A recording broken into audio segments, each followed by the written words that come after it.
You ever stop to think about what a simple bandage has in common with a super complex, life-saving pacemaker?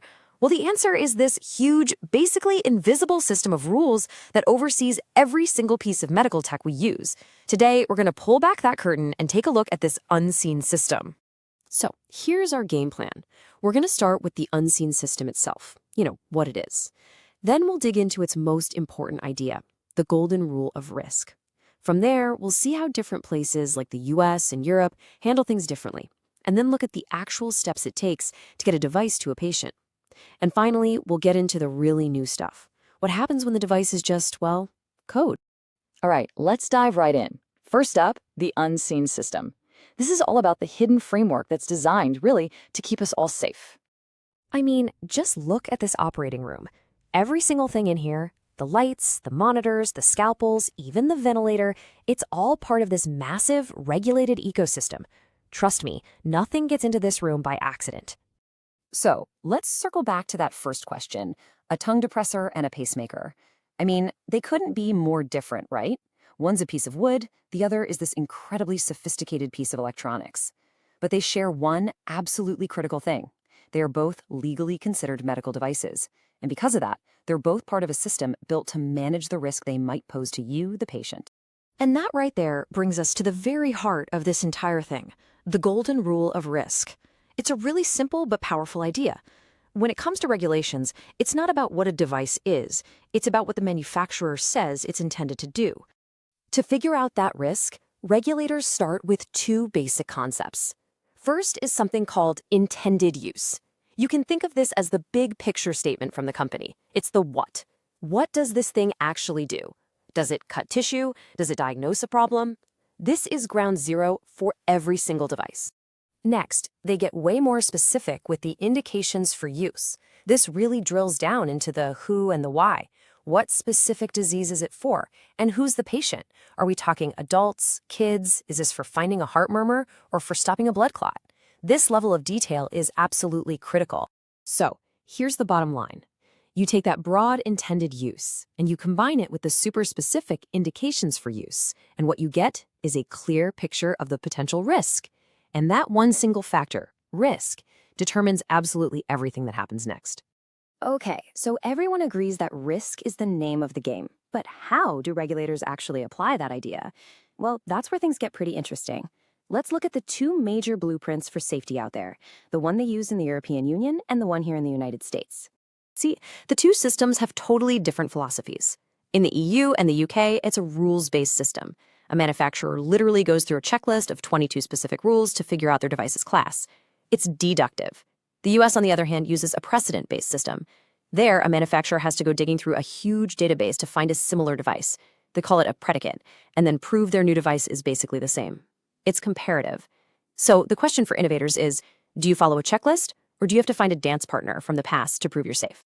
And what's interesting is, both of these paths kind of lead to the same destination. Both regions group devices into classes based on risk. In the US, it's pretty simple. Class 1, 2, and 3. Over in the EU and the UK, it's also Class 1, 2, and 3, but for that middle, moderate risk category, they split it into A and B to get a little more specific. But the basic structure, low, moderate, high risk, that's universal. So, a device gets its number, Class 1, 2, or 3. But so what? What does that actually mean for the company that made it?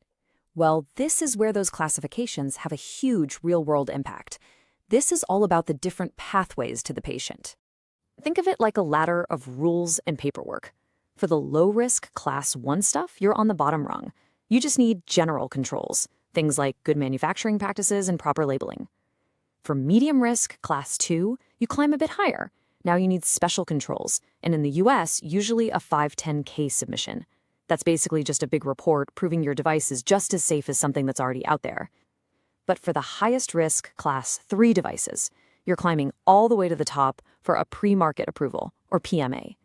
This is the whole shebang, a full-on scientific review that almost always requires data from actual human clinical trials. So now, when you look at all the tech in a modern hospital room, you can kind of see the invisible story behind every device. You see that vital signs monitor? It probably took that middle-of-the-road Class 2 pathway. But that ventilator? The machine that's literally breathing for someone, you can bet it had to climb all the way up that ladder and pass the super strict Class 3 approval process. But here's the thing. This entire system we've been talking about, it was designed for a world of physical things, of plastic, metal, and circuits. What happens when the device isn't something you can hold in your hand at all? Let's talk about the new frontier, when the device is code. It's such a simple question, right? But it's posing one of the biggest challenges for modern regulators. How on earth do you apply rules built for physical objects to something as fluid and changeable as a piece of software? Because, this is the reality now. You can have software on a regular tablet that analyzes a patient's EKG. You can have an algorithm that helps diagnose a skin condition just from a photo on your phone. The medical device in these cases is literally just lines of code. So, to deal with this, regulators all over the world came up with a new category, software as a medical device, or SIMD for short. The official definition is really important here. It's software that does a medical job all by itself, completely separate from any specific piece of medical hardware.